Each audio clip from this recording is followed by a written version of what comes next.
ওই ময়দানেতে যেতে তোমাকে হবে, প্রয়োজনে সব রক্তটুকু জমিনেই ঢেলে দেবে।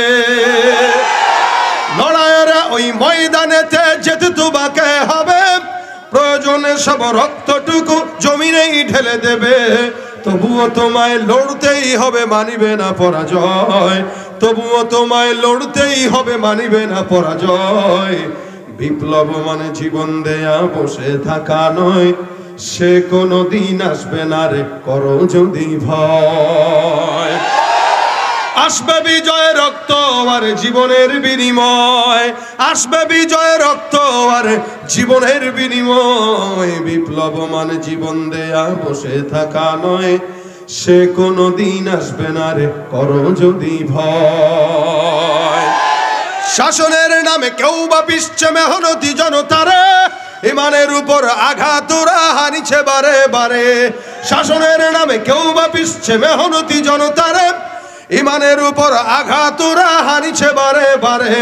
প্রতারণার ওই ফাঁদে পড়ে মোরা জীবন করেছি ক্ষয়, প্রতারণার ওই ফাঁদে পড়ে মোরা জীবন করেছি ক্ষয়। বিপ্লব মানে জীবন দেয়া বসে থাকা নয়, সে কোনো দিন আসবে না রে, করো যদি ভয়। বিপ্লব মানে জীবন দেয়া বসে থাকা নয়, সে কোনো দিন আসবে না রে, করো যদি ভয়।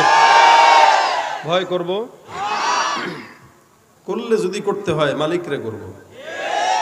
আমরা আগেও হক কথা বলেছি, এখনো বলি, ইনশাআল্লাহ ভবিষ্যতে যত সরকারি আসুক না কেন, দুর্নীতি যারাই করবে তাদের বিরুদ্ধে আমাদের কথা হবে।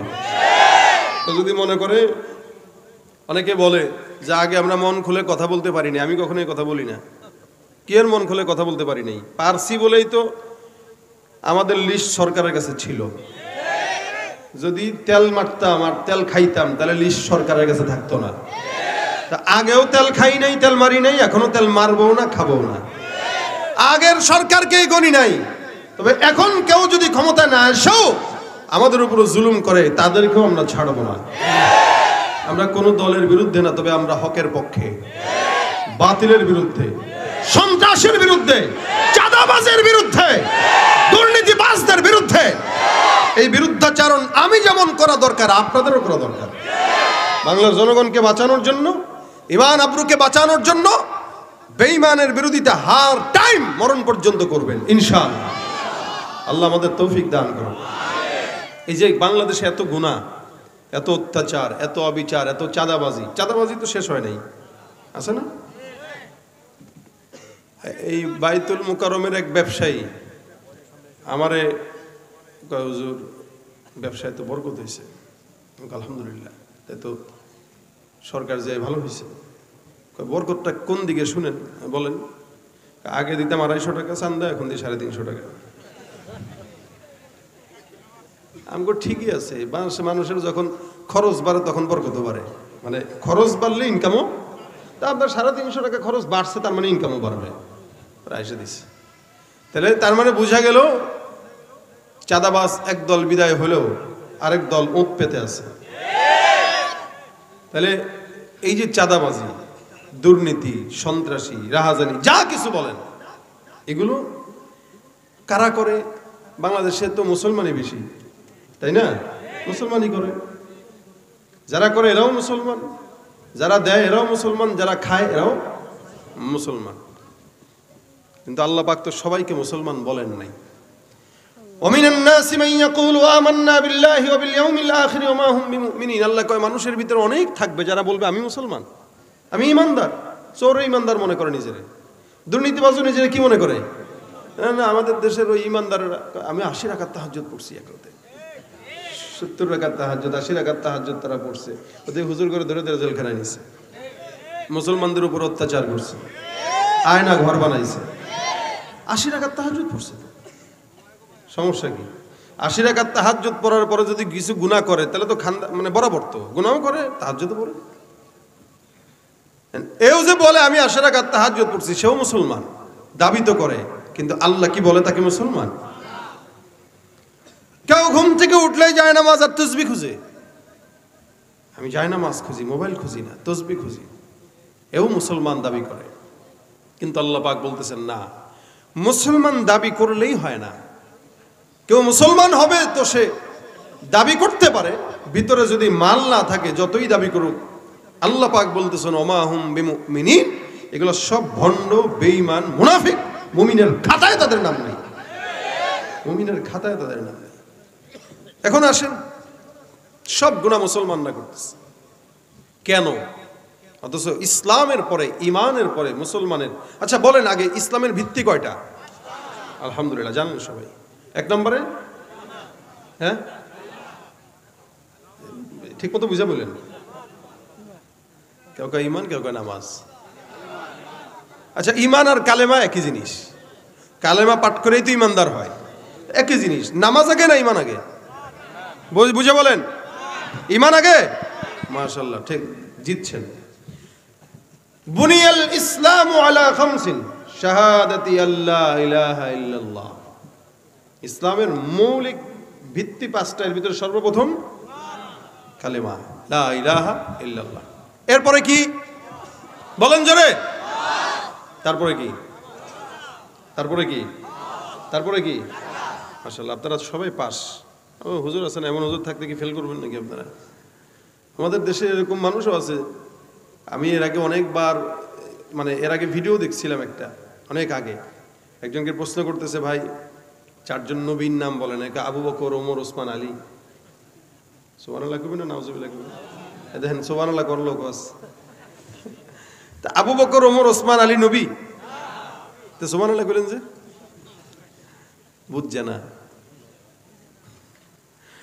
এরা নবী না সাহাবী? সাহাবী। এ কয় নবী। তা আমাদের হালত হইল আমরা মুসলমান নামে কিন্তু জানি না, আমাদের মূর্খতা অনেক ইসলামের ব্যাপারে। দুনিয়া সব বুঝি, কোরআন বুঝি না। তা এই কালেমার পরে সর্বপ্রথম যেটা, এটা কি? নামাজ। এই নামাজটা বান্দার উপরে সুন্নত, নফল না ফরজ? ফরজ। আল্লাহ পাক বলেন ইন্নাস সালাতা তানহা আনিল ফাহশাই ওয়াল মুনকার। নামাজ এমন একটা ইবাদত, যে ইবাদতটা বান্দার ইচ্ছাকৃত, অনিচ্ছাকৃত, ফাহিশা, মুনকার সব গুনাহ থেকে বান্দাকে হেফাজত করে। নামাজ এমন একটা ইবাদত, যে ইবাদতটা বান্দাকে সব গুনাহ থেকে বাঁচায়। নামাজ পড়ে ঘুষ খায়, নামাজ পড়ে সুদ খায়, নামাজ পড়ে জিনাও করে, নামাজ পড়ে দুর্নীতিও করে, নামাজ পড়ে জনগণের টাকা চুরিও করে, নামাজ পড়ে আবার এমন কোনো অন্যায় নাই যে অন্যায়টা করে না, নামাজ পড়ে মিথ্যা বলে, নামাজ পড়ে গীবত খায়। এ মুসলমান, আল্লাহ কয় নামাজ পড়লে নামাজ বান্দার গুনাহ থেকে বাঁচায়। আর বান্দার নামাজও পড়ে আকামও করে, তার মানে বোঝা গেল এই বান্দার নামাজটা আসল নয়, এটা নকল নামাজ। ৮০ রাকাত তাহাজ্জুদ যতই পড়ুক না কেন, ১ কোটি রাকাত তাহাজ্জুদ পড়লেও নামাজটা যদি বান্দাকে দেখানোর জন্য হয়, ওই নামাজ কোনোদিন বান্দাকে জান্নাত পর্যন্ত নিবে না। নবী করিম সাল্লাল্লাহু আলাইহি ওয়াসাল্লাম বর্ণনা করেন, জমিনের মধ্যে দান সদকা করবা, এটারও একটা হিসাব আছে। মানুষের সঙ্গে মুআমালা ভালো করবা, এটারও একটা হিসাব আছে। প্রত্যেকটা জিনিসের হিসাব আল্লাহ পাক রব্বুল আলামিন নেন। তবে নবী করিম সাল্লাল্লাহু আলাইহি ওয়াসাল্লাম বলেন, আউয়ালু মা ইউহাসাবু বিহিল আবদু ইয়াউমাল কিয়ামাতিস সালাহ। কিয়ামতের ময়দানে আল্লাহ পাক বান্দার সর্বপ্রথম যেই হিসাব নেবেন, সেই হিসাবটাই হলো নামাজের হিসাব। যাও কবরে যাওয়ার পরে আগে জিজ্ঞাসা করবে না, এই বান্দা কতটুকু খাইছো, কতটুকু গিলছো, কতটুকু দিছো, কতটুকু দান করছো, কতটুকু মারছো। আগে নামাজের হিসাব নেবেন, কারণ নামাজ ইমানের পরের সর্বপ্রথম ফরজ বিধান। ইমানদার মানুষ যখন সাহাবা একরাম মুসলমান হতো, নবী করিম সাল্লাল্লাহু আলাইহি সাল্লামের কাছে যাওয়ার পরে যদি বলতো, ইয়া রাসূলুল্লাহ আমি ঈমান আনলাম, এখন বলেন পয়গম্বর আমার জন্য সর্বপ্রথম কার্যক্রম কি? এক বাক্যে রাসূল বলতেন, যাও নামাজ কায়েম করো। আমার আল্লাহ পাক কোরআনের সব জায়গায় নামাজ কায়েমের কথা বললেন। আল্লাযীনা ইউকিমুনাস সালাতা ওয়া ইউতুনাজ যাকাহ আল্লাযীনা ইউমিনুনা বিল গায়বি ওয়া ইউকিমুনাস সালাহ আকিমিস সালাতা লিদুলুকিশ শামস ওয়া আকিমিস সালাতা তারাফাইন নাহার। জায়গায় জায়গায় ৮২ জায়গায় আল্লাহ পাক রব্বুল আলামিন কোরআনের এতগুলো জায়গাতে নামাজের ব্যাপারে বললেন। সব জায়গায় আদায় নয়, আল্লাহ পাক নামাজ প্রতিষ্ঠার কথা বললেন। কি করা? প্রতিষ্ঠা করা। আদায় এক জিনিস, প্রতিষ্ঠা আরেক জিনিস। নামাজ আমাদের দেশে আদায় আছে মাগার প্রতিষ্ঠা নাই। আদায় মানে নিজে পড়লাম, সন্তান পড়লো কি পড়লো না এটার খেয়াল নাই, নিজে পড়লাম বিবি পড়লো কি পড়লো না এটার খেয়াল নাই। আর প্রতিষ্ঠা মানে আমি নিজেও পড়বো, সন্তানও পড়বে, বিবিও পড়বে, মা বাবাও পড়বে, রাষ্ট্রের প্রধান থেকে প্রত্যেকটা বান্দারাই পড়বে, এটার নাম প্রতিষ্ঠা। আমাদের দেশে নামাজ প্রতিষ্ঠা নাই, লেকিন আদায় আছে। আমার আল্লাহ ডাক দেয়া কয় নামাজ পড়বা। নামাজ আল্লাহ পাক বান্দার উপরে ফরজ করলেন। নবী বলেন যার নামাজ নাই তার ঈমান নাই। ঈমান আর বেঈমানের মধ্যে পার্থক্য সালাত। ঈমানদাররা 5 ওয়াক্ত নামাজ পড়ে, বেঈমানরা নামাজ পড়ে না। এই জন্য একটা মুমিন যতই মুসলমান মুমিন দাবি করুক না কেন, আসলে মুমিন নয়, এটা হলো মুনাফিক, এটা হলো বেঈমান ভণ্ড। সমাজের ভিতরে আমাদের বাংলাদেশে অধিকাংশ নামাজি শুধুমাত্র আগামীকালের জুমার নামাজি। দেখবেন এশাও পড়ে না, ফজরও পড়ে না, মাগরিব পড়ে না, জোহর পড়ে না, আসর পড়ে না, এশাও পড়ে না। শুধুমাত্র সাপ্তাহিক মুসল্লি জুমার জন্যই আসে, যার কারণে আমাদের দেশের অধিকাংশ মসজিদগুলা হুদাহুদি টাকা নষ্ট করে 5 তলা বানায়। কেন জানেন? এই যে 5 তলা যে বানাইলো, ফজরের নামাজে মুসল্লি হয় 5 জন, ওই শুধু জুমার নামাজে সাপ্তাহিক মুসল্লিদের জন্য মসজিদ হয় 5 তলা। আর মসজিদ নামাজি যারা, এরা তো শুধু জুমা কেন, যতদিন পর্যন্ত ফজর আর জুমার নামাজ একরকম না হবে মুসলমানের বিজয় সম্ভব নয়। ফজরের নামাজে 5 জন হয়, 6 জন হয়, লাইট ছায়া বলার উঠানো যায় না, সারা রাত মোবাইলের আমল করে। আজানের 5 মিনিট আগে শয়তান কয় দোস্তরে আর দরকার নাই, ঘুমা, সকালে আবার ডেটিং মারা লাগবে। কি কয়? সকালে সুন্দর করে কোচিং এ যাওয়া লাগে, সকালে ডেটিং এ যাওয়া লাগে, কাজে যাওয়া লাগে, সারা রাত জেগে মুভি দেখায়, নাটক দেখায়, সিনেমা দেখায়, ফজরের আজানের 20 মিনিট আগে ঘুম পাড়ায় দেয়, সারা রাত জাগতে পারছে 20 মিনিটের জন্য সজাগ থাকতে পারে না। আমার আল্লাহ কয় যেই বান্দার নামাজ পড়ে না ওই বান্দার রাসূল সাল্লাল্লাহু আলাইহি সাল্লামের কথা অনুযায়ী ঈমান নাই। আবার কিছু কিছু বান্দা আছে যদিও নামাজ পড়ে, এগুলা নামাজ পড়া সত্ত্বেও এগুলা আল্লাহর কথা অনুযায়ী জাহান্নামী। আমার রব্ব কারীম ডাক দিয়া বলেন ফাওয়াইলুল লিল মুসাল্লিন। সব নামাজি নামাজি না, কিছু নামাজি আছে যারা নামাজও পড়ে জাহান্নামেও যায়। আবার কিছু নামাজি আছে যাদের নামাজটা যাদের জন্য জান্নাতের চাবি হয়ে যায়। আল্লাহর নবী সাল্লাল্লাহু আলাইহি ওয়াসাল্লাম বলেন as-সালাতু মিফতাহুল জান্নাহ। জান্নাতের যেই তালা আছে এই তালার জন্য চাবিটাই হলো নামাজ। বান্দা নামাজ ঠিকমতো আদায় করবা, জান্নাতের তালা খুলতে পারবা। কিন্তু আমার আল্লাহ কয় ফাওয়াইলুল লিল মুসাল্লিন। এবং অধিকাংশ নামাজি আছে যাদের নামাজটা যাদের জন্য ধ্বংসের কারণ হয়ে যায়। কোন নামাজিদের জন্য নামাজ ধ্বংসের কারণ? দেখবেন আমাদের সমাজে অনেক নামাজি আছে যারা নামাজও পড়ে, জেনাও করে, নামাজও পড়ে, দুর্নীতি করে, মাত্র মসজিদ থেকে নামাজ পড়ে বের হইল, টুপিটা মাথার মধ্যে আছে, সিগারেট ধরায়, তারপরে চায়ের দোকানে যায়, সিগারেট দিকে তাকায়, নামাজটা পড়ে বের হয়ে গীবত করে, নামাজ পড়ে বের হয়ে শিকায়াত করে, নামাজ পড়ে আবার দুর্নীতি করে, নামাজও পড়ে ঘুষ খায়। ঘুষ তো খায় খায়, সুন্নত মোতাবেক ঘুষ খায়। দেখছেন না কিছুদিন আগে ঘুষ খাইতেছে, কয় ভাই গণে নাও, সুন্নত গণে। কি ইখলাসওয়ালা মুখলিস মানুষ, ঘুষ খাইলেও কি মুখলিস। এদিকে নামাজের জন্য আবার দাগও আছে কপালে, আবার এদিক দিয়ে জেনাও করে, অকামও করে, দুর্নীতিও করে। এদের জন্য আবার আল্লাহ ডাক দিয়া বলেন ফাওয়াইলুল লিল মুসাল্লিন। সব নামাজি কিন্তু জান্নাতি নয়। কিছু নামাজি নামাজ পড়ার পর আল্লাহ পাক তাদের জন্য ধ্বংসের বদদুয়া করে। আল্লাহ পাক ডাক দিয়া বলেন আল্লাযীনা হুম আন সালাতিহিম সাহুন আল্লাযীনা হুম ইউরাউন। এমন নামাজি আছে যারা নামাজ পড়ে সারা বছর খবর থাকে না, নির্বাচন যখন কাছায় কাছে আসে তখন মসজিদে যাওয়া শুরু করে। তার মানে বোঝা গেল এগুলা নির্বাচনের নামাজি। আবার কিছু আছে দোকানের হিসাব মিলানোর জন্য নামাজ আদায় করে, ভোট পাওয়ার জন্য নামাজ আদায় করে। মুসলমান মনে রাখবেন আল্লাহ পাক ডাক দিয়া বলেন কিছু কিছু নামাজি আছে পয়গম্বর, এদেরকে আপনি দেখবেন এরা নামাজের মধ্যে উল্টা পাল্টা কাম করে। وَإِذَا قَامُوا إِلَى الصَّلَاةِ قَامُوا كُسَالَى يُرَاءُونَ النَّاسَ وَلَا يَذْكُرُونَ اللَّهَ إِلَّا قَلِيلًا। আমার আল্লাহ পাক রব্বুল আলামিন ডাক দেয়া বলেন ইয়া রাসূলুল্লাহ, আপনি দেখবেন কিছু কিছু নামাজি আছে যারা নামাজের মধ্যে এমন আলসামি ভাব, আলসামি নিয়ে তারা নামাজে দাঁড়ায়, নামাজের মধ্যে এদিক তাকায় সেদিক তাকায়, আপনি তাদেরকে দেখবেন এরা নামাজটা অলসতা নিয়ে করে, নামাজের মধ্যে দাঁড়ায় জুতার চিন্তা করে, 150 টাকার জুতার জন্য নামাজের খুশু নষ্ট হয়, আবার নিজের চুরি করার জন্য নামাজ নষ্ট করে। মসজিদে যায় মুসল্লির বেশে, কিন্তু আরেকজনের জুতার দিকে নজর থাকে, আছে না নাই? ওয়াইদা কামু ইলাস সালাতি কামু কুসালা, নামাজ পড়তে দাঁড়াইছে, এদিক দিয়ে মশা মারে, ওদিক দিয়ে মাছি মারে, ওদিক দিয়ে ইমাম সাহেব যখন নাকি একটু লম্বা কেরাত নেয়, পিছনে দাঁড়ায় দেখবেন সব যক্ষা রোগীরা একত্রিত হয়ে যায়, খালি কাশা শুরু করে। ইমাম সাহেব নামাজটা কেন ছোট করে না?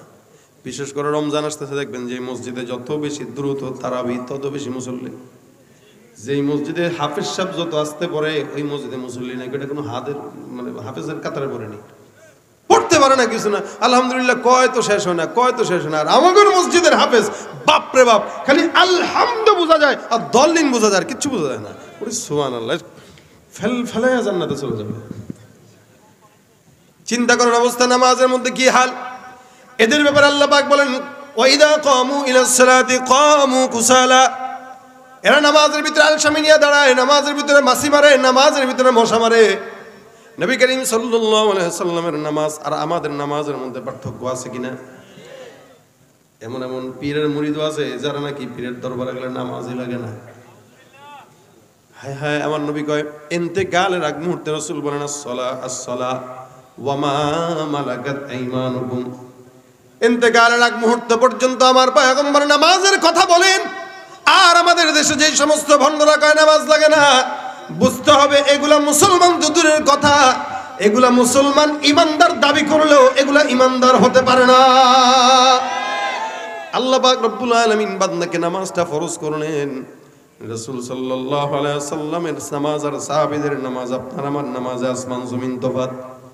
সাহাবা একরাম বর্ণনা করেন, আমরা একদিন পয়গম্বরের পিছনে নামাজে দাঁড়াইলাম। নামাজে যখন আমরা দাঁড়াইলাম, রাসূল নামাজ আদায় করে, আমরা নামাজের মধ্যে দেখলাম পয়গম্বর জবানটাকে মুখটাকে একবার সামনে আগায়, আরেকবার পিছনে নেয়।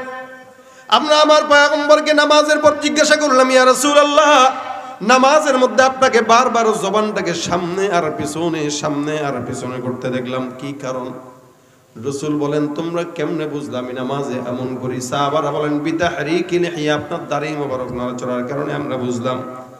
রাসূল সাল্লাল্লাহু আলাইহি সাল্লাম কয়, শোনো, আমি যখন নামাজের মধ্যে দাঁড়াইলাম, আল্লাহ পাক রব্বুল আলামিন আমার চোখের সামনে জান্নাতের আঙ্গুরের থোকাগুলো আমার চোখের সামনে তুলে ধরেছে। জান্নাতের আঙ্গুরের থোকাগুলো আমার চোখের সামনে আল্লাহ পাক রব্বুল আলামিন তুলে ধরে। আমি চিন্তা করি একবার নিয়ামত ধরবো, আরেকবার বলি না না, এগুলো জান্নাতের নিয়ামত। জান্নাতের নিয়ামত দুনিয়াতে ধরা যাবে না। সাহাবা একরাম পয়গম্বরের নামাজের হালত দেখে, আল্লাহর নবী নামাজের মধ্যে জান্নাতের নিয়ামত দেখতেন। আর আমরা নামাজের মধ্যে দাঁড়াইলে মসজিদের সামনে ঝুলানো সমস্ত ক্যালেন্ডারগুলো 14 বার পড়া শেষ হয়ে যায়। কথা ঠিক না? সামনে ক্যালেন্ডার রেখে দিস, নামাজ পড়তেছে, আলহামদুলিল্লাহ রাব্বিল আলামিন আর রহমানির রহিম মালিক ইয়াউমিদ্দিন ইয়াকা না'বুদু ওয়া ইয়াকা নাস্তাঈন ইহদিনাস সিরাতাল মুস্তাকিম। হঠাৎ করে সামনে নজর চলে গেছে, কয় বাইতুল মামুর মসজিদের নামাজের সময় সূচি। আচ্ছা, ফজর নামাজটা কয়টায় গো? নামাজের ভিতরে সামনে ঝুলা রাখছে, এই কারণে মসজিদের সামনে ক্যালেন্ডার ঝুলানো উচিত না। এতে নামাজের খুশুখুজু কি হয়? কষ্ট হয়, বুঝে না এরা। ঘুমাইতেছেন? কথা কয় না, ঘুমাইতেছেন? নামাজের সামনে দাঁড়ায় গেল, আবার সুন্দর করে তেলাওয়াত করে আলাম তারা কাইফা ফাআলা রাব্বুকা বিআসহাবিল ফিল। হঠাৎ করে সামনের দিকে নজর যায়, সুন্নতের নিয়ত বাজছে। হঠাৎ করে তাকায় দেখে লাল বাতি জ্বলাকালীন সুন্নতের নিয়ত করা নিষেধ। কয় ইন্না লিল্লাহি, কি করলাম? এখন তো বিপদে পড়ে গেছে, কি করবো? 2 রাকাত পড়ুন না 4 রাকাত পড়ুন? নামাজের ভিতর টেনশন, কারণ চোখে গেছে ওদিকে লাল বাতি। এই লাল বাতি বান্দার নামাজকেও লাল করে দেয়। আবার নামাজ পড়তেছে, কিছুক্ষণ পর তেলাওয়াত করতে করতে 2য় রাকাতে উঠলো। হুট করে পাশের দেয়ালের মধ্যে, পাশের পিলারের মধ্যে নজর গেল, তাকায় দেখে লেখা আছে, নামাজের সময় মোবাইল ফোন বন্ধ করুন। এখন তো হাত গেছে গা পকেটে, হায় হায় হায়, মোবাইল তো খোলা, যদি বউ ফোন দেয়, কেউ আছে না? হয় না? হয় না? এই যে খুশু খুজুর এমন হাল, যার কারণে নামাজি আছে, লেকিন নামাজি থাকতেও বাংলাদেশের থেকে গুনাহ দূর হয় না। আবার কেউ কেউ তো আছে নামাজের ভিতরে দাঁড়ায় পোলা পানি নিয়ে মনে করেন মসজিদে আসছে, আসার আগে বিবি বলে দিছে খবরদার সন্তান তো ফেলফেলে খালি বাবার লগে মসজিদে যাইতে চায়, এই মসজিদে গেলে দুষ্টামি করবি না, কয় না আম্মা করতাম না, যাইতে দেন, দিছে যাইতে আসছে, এখন সামনে একটা দিছে শেষ দেয় দিছে পাশায় খোঁজা বাবা, এবার এখান থেকে নামাজের ভিতরে দাঁড়ায় এত কিছু কইতে পারতেছে না, কর্মর করতেছে, উঠছে আর দেখছেন নি আপনারা এগুলা? আমি দেখছি, দেখে বলেই বলতেছি নামাজের ভিতরে বলার এমন সাজায়, হায় হায় হায়, হালত কি দেখেন ভাইরা আমার, দেখেন নামাজের হালত এগুলো। আবার কেউ কেউ আছে, কেউ যদি দূরে দাঁড়ায়, হে যদি পাশে দাঁড়ায়, এমনি টান দিয়ে নামাজের সাথে নিয়ে আসে। মক্কায় যদি যান, মদিনায় যদি যান, দেখবেন কত রকম নামাজি ওযু ছাড়া নামাজ পড়ে। আমি একবার গত 2 বছর আগে হারামের ভিতরে বসে মাগরিবের পরে তেলাওয়াত করতেছি, এর ভিতরে এক আল্লাহর বান্দা নাক ডেকে ঘুমাইতেছে। এখন এশারের আজান দিছে, একামত দিছে, মোটামুটি একামত হওয়ার সাথে সাথে সবাই দাঁড়ায় নামাজে দাঁড়ায় গেছে, এ আল্লাহর বান্দা লাফ দিয়া ঘুম থেকে উঠেছে। ওইটা আচ্ছা ভালো কথা, কি রে নাক টেনে ঘুমাইলো, ওই এখন নামাজ পড়ে। তা আমি নামাজের পরে এর দিকে তাকাইতেছি এমনি, যে দেখি এটা কোন দেশের মানুষ। আমি এখানে গেলে কেউ আমার বাঙালি বুঝে না, আমি মোটামুটি আরবদের সাথে কথা কইলে আমার কয় তুই বাঙালি না, তা আমি কেমন কি কয় ফিলিপাইন, আমি বলে ফিলিপাইনি। আবার কেউ আমি বলে মালয়েশিয়ান, কয় কি আমি বাংলাদেশের, কসম টসম খায় কইলেও বুঝে না এরা। তো এবার কিছু আফ্রিকান গুলোকে কথাবার্তা হয়েছে, এরাও আমার বিশ্বাস করে না আমি বাঙালি। পরে যখন বাংলাদেশি ভালো মতো বুঝাইতে পারছি, তখন বুঝছে যে আসলে বাংলাদেশি। তো বাংলাদেশের সারা বিশ্বের মানুষ ওখানে যায়, আমি তার দিকে নজর দিয়া চিন্তা করতেছি এটা কোন দেশের হবে, একটু বোঝা দরকার। তো বেল টেলটো নাই, বাঙালির কোনো যে সুরত থাকে, কোনো শর্ত চিহ্ন থাকে, কিছু চিহ্ন নাই। আমি কি কমু হেরে জিজ্ঞেস করা লাগবে তো, ওযু ছাড়া কেন নামাজ পড়বো? আমি আস্তে করে জিজ্ঞাসা করলাম, আসসালামু আলাইকুম। ওয়ালাইকুম আসসালাম। মিন আইনা, কি বুঝেন নাই? আমি কই আচ্ছা, আমি কই ওরে কাকু আমি তো বাঙালি। ও আমি বাঙালি না, আমি কলকাতার। আচ্ছা কলকাতার, বুঝলাম। তারপরে ওযু ছাড়া নামাজ পড়লেন? ওযু তো হারামে ঘুমলে ওযু লাগে না তো, ওযু ভাঙে না। আমি বাহ, এত ভালো ফতোয়া, সারাদিন ঘুমাবো ওযু ভাঙবে না। মানে মানুষের জাহালাত কত উঁচুতে দেখেন। ওযু যে নামাজের জন্য শর্ত, এবং রাসূল বলছেন ওযুর সাথে বান্দার সমস্ত শরীরের গুনাহগুলো ঝরে যায়। এই কারণে আল্লাহ পাক রব্বুল আলামিন কয় নামাজ অধিকাংশই নামাজি জাহান্নামী, ফাওয়াইলুল লিল মুসাল্লিন। সাহাবা একদম নামাজ পড়তেন, আমরাও নামাজ পড়ি। রাসূল নামাজ পড়তেন, কেমনে নামাজ পড়বেন? আমাদের নামাজ আছে, কিন্তু আমাদের নামাজের মধ্যে ইখলাস নাই, নামাজের মধ্যে খুশু খুজু নাই। যার কারণে আল্লাহ পাক বলেন কওমু কুসালা, এরা নামাজ পড়ে ঠিক, কিন্তু আলসামি নিয়ে নামাজ পড়ে। এক নামাজের মধ্যে বিবির টেনশন, পোলার টেনশন, ঋণের টেনশন, কিস্তির টেনশন, দোকানের টেনশন, সমস্ত দুনিয়ার টেনশন নিয়ে নামাজে দাঁড়ায়। আর সাহাবায়ে কেরাম যেই জিনিসের টেনশনের কারণে নামাজের ক্ষতি হইতো, ওই জিনিসটাই জমিন থেকে আলাদা করে দিতে। সুবহানাল্লাহ। সাহাবী আবু তালহা রাদিয়াল্লাহু তাআলা আনহু একজন বিশাল বড় সাহাবী। উনার বিশাল বড় একটা খেজুর বাগান। ওই বাগানের মধ্যে একদিন নামাজের মধ্যে দাঁড়ায়। নামাজে যখন দাঁড়াইলেন, নামাজের মধ্যে দাঁড়ানোর পর দেখলেন সুন্দর করে একটা ছোট্ট সবুজ পাখি ওনার বাগানের মধ্যে প্রবেশ করলো। বাগানের মধ্যে প্রবেশ করার পর তাকায় দেখে পাখিটা একবার ওই ডালে যায়, আরেকবার ওই ডালে যায়। অর্থাৎ পাখিটা বাগানের মধ্যে ঢোকার রাস্তা পাইলো ঠিক, কিন্তু বাগান থেকে বের হওয়ার রাস্তা খুঁজে পায় না। যার কারণে ডানে তাকায়, বামে তাকায়, একবার এই ডাল থেকে ও ডালে যায়। আবু তালহা বলেন আমি একবার পাখির দিকে তাকাই, আরেকবার গাছের দিকে তাকাই। আমার নামাজের খুশু সম্পূর্ণ নষ্ট। নামাজের ভিতরে পাখির দিকে নজর, যার কারণে আমার নামাজের মধ্যে খুশু নষ্ট হয়ে গেছে। নামাজটা আমি নগদের উপরে শেষ করে দিলাম, নামাজ সংক্ষিপ্ত করলাম, আল্লাহর কাছে তাওবা ইস্তেগফার করলাম, মালিক তুমি মাফ করে দাও। এই বাগানটা থাকার কারণে বাগানের মধ্যে পাখি প্রবেশ করলো। পাখিটা যখন গাছের ডালের মধ্যে বসলো, আমার একবার ডালের দিকে নজর যায়, আরেকবার পাখির দিকে নজর যায়। আমার এই নামাজের অবস্থাটাই পাখি আর বাগান মিলে 12টা বাজায় দিছে। আমি নামাজের খুশু নষ্ট হয়ে গেছে। মালিক, আল্লাহর নবীর সাহাবী আবু তালহা সোজা দৌড় দিয়া পয়গম্বরের কাছে চলে যায়, ডাক দেয়া বলেন, ইয়া রাসূলুল্লাহ, আমি নামাজের মধ্যে দাঁড়াইলাম, আমার বাগানের মধ্যে একটা পাখি প্রবেশ করলো। এই পাখিটা একবার ডানে যায়, বায়ে যায়, রাস্তা পায় না, গাছের মধ্যে বসে আমার নামাজের খুশু নষ্ট করলো পাখি আর বাগান। বাগান যদি না থাকতো পাখিও ঢুকতো না, পাখি যদি না আসতো নামাজ ভাঙতো না। ইয়া রাসূলুল্লাহ, যেই বাগান আমার নামাজের ক্ষতি করলো পয়গম্বর, ওই বাগানটা আমি আর নিজের আয়ত্তে রাখতে চাই না। ওই বাগানটাকে আমি আপনার খেদমতে ইসলামের কল্যাণের জন্য সদকা করে দিলাম। সাহাবা একরাম নামাজের জন্য যেই জিনিসের জন্য নামাজের ক্ষতিগ্রস্ত হতো ওই জিনিসটা দূর করে দিতেন।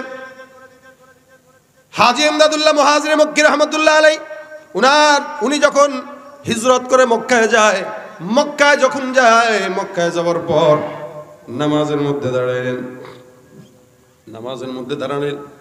নামাজ পড়তেছেন। এমন সময় ঘরের মধ্যে একটা চোর ঢুকছে।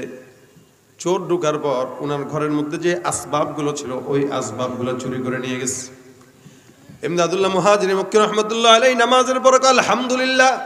খাদেম ডাক দেয়া কয়, হুজুর, চোর ঘরের থেকে চুরি করলো, আলহামদুলিল্লাহ। কেন বলেন? চোরটারে পাইলে তো পিটান দিতাম। আমাদের দেশে দেখবেন চোর পাইলে মানুষ মারে না, আদর করে মারে, কিন্তু হাজী ইমদাদুল্লাহ মুহাজিরি মক্কি রাহমাতুল্লাহ আলাইহি চোর চুরি করে গেছে, কয় আলহামদুলিল্লাহ। ভাইরা আমার, চোর যখন চুরি করে গেল কয়নি আলহামদুলিল্লাহ বলে। খাদেম জিজ্ঞাসা করলো, কেন শুকরিয়া করলেন? হাজী সাহেব ডাক দেয়া বলো, শুনো, আমার নামাজের মধ্যে এই সম্পদগুলো আমার খুশু নষ্ট করত।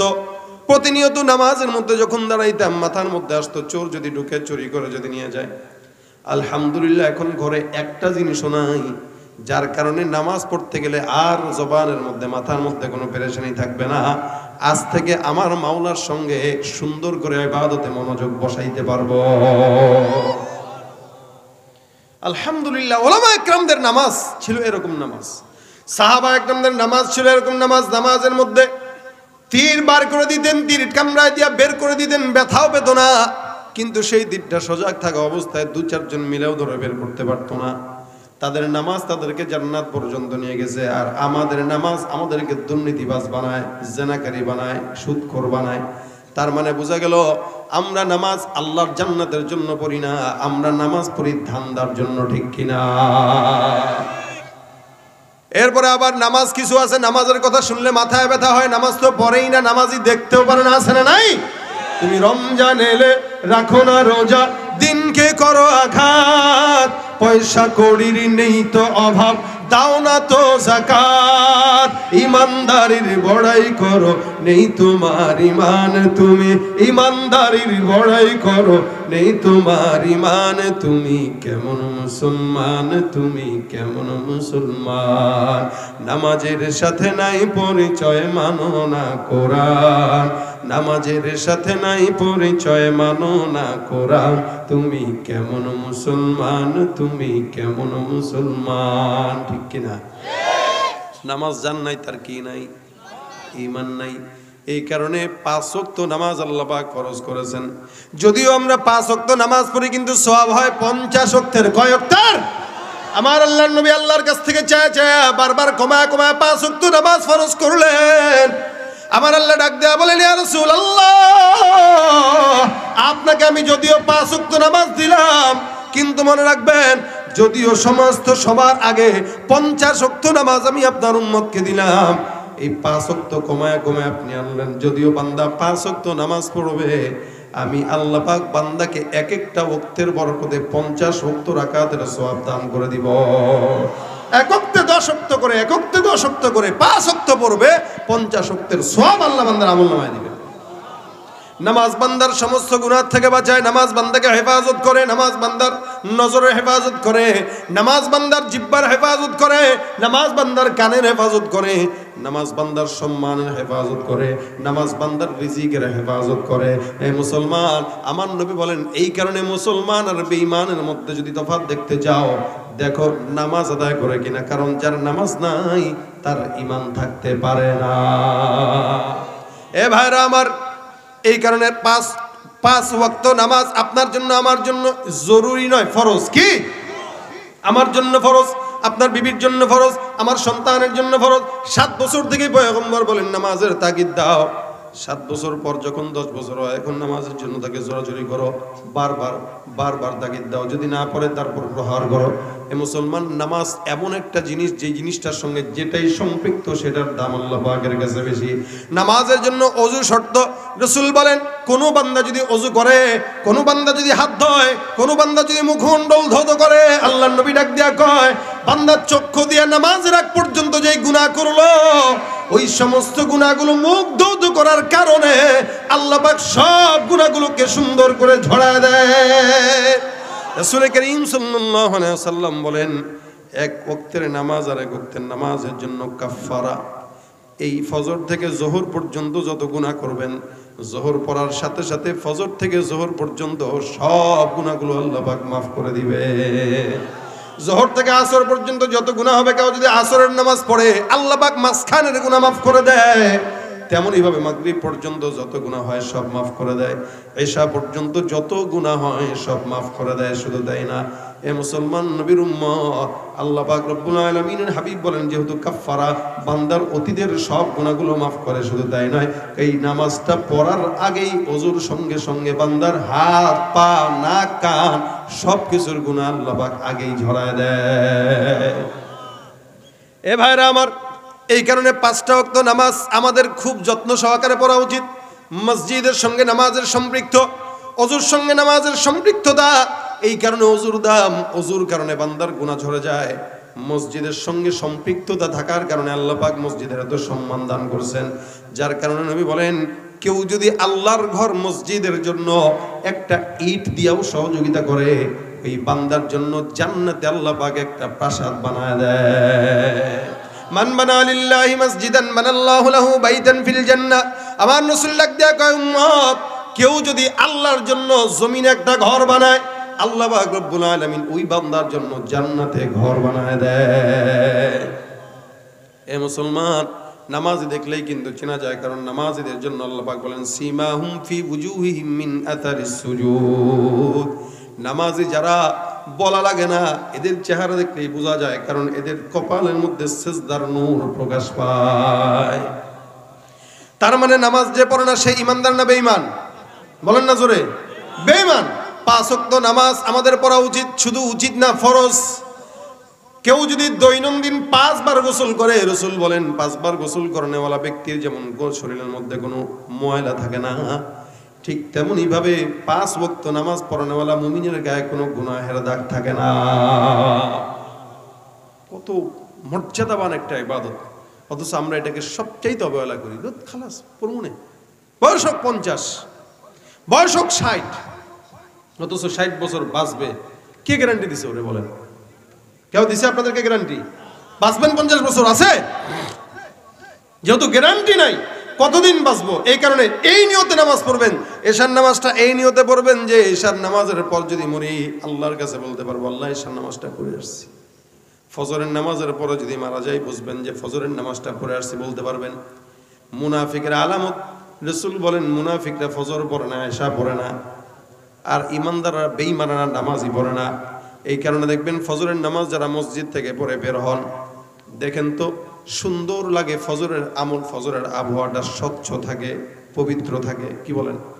ফজর নামাজের পরে দেখবেন পরিস্থিতি এত সুন্দর, যদিও শীত, কিন্তু আবহাওয়াটা পবিত্র আবহাওয়া, একটা পবিত্র বাতাস। কেন?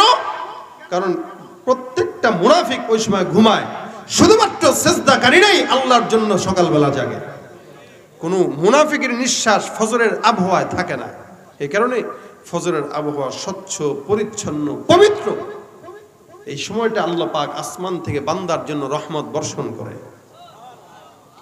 সমস্ত পৃথিবীর রহমত আল্লাহ পাক কাবায়, বাইতুল্লাহে ফেলায়। রাসূল সাল্লাল্লাহু আলাইহি ওয়াসাল্লাম বলেন, বাইতুল্লাহর মধ্যে আল্লাহ পাক কিছু ফেলায়, আবার ওখান থেকে আল্লাহ পাক ভাগ বাটোয়ারা করে ইমানদার মুসল্লি যারা তাদের জন্য কিছু দেয়। বাকি যেগুলো থাকে, যেগুলো ঘুমায় নালায়েক না খান্দা, ওদের সমস্ত নিয়ামতগুলো আল্লাহ পাক উনার সারা জমিনের মধ্যে ছড়ায় দেয়। যার কারণে এই পাহাড়টা উর্বর, নদীটা উর্বর, সাগর উর্বর, জমিন উর্বর। আপনি আমি ঘুমায় থাকার কারণে আমাদের সমস্ত নিয়ামতগুলো পাহাড়ে যায়, তারাই উর্বর হয়। আর আমরা দিন যত যায় আমাদের বরকত আল্লাহ পাক নষ্ট করে দিতেছেন শুধু বেনামাজির কারণে। একটা ঘরে যদি একটা বেনামাজি থাকে, ওই ঘরে কোনোদিন বরকত হয় না। একটা বেনামাজি থাকলে রহমত থাকে না। বাইরে আমার এই কারণে কিয়ামতের ময়দানে সর্বপ্রথম কিসের হিসাব হবে? জোরে বলেন। নামাজ এটা হুজুরদের জন্য, সবার জন্য না। এই জন্য যুবক যেগুলো আছে, প্রত্যেকটা যুবককে বলি অন্তত 5টা ওয়াক্ত নামাজ ঠিক মতো রাখেন। ব্যবসা বরকত হবে ইনশাআল্লাহ। আপনি মনে করতেছেন দোকানে ব্যবসা করার সময় হয়তো মনে হয় একটা লোক আসছে, এখন যদি নামাজে চলে যাই তো ব্যবসাটা হইল না, লস হবে, কিন্তু না, এটার বরকত আল্লাহ অন্য দিক থেকে এমন ভাবে দিবে কল্পনাও করতে পারবেন না। এমন ভাবে দিবে কল্পনাও করতে পারবেন না।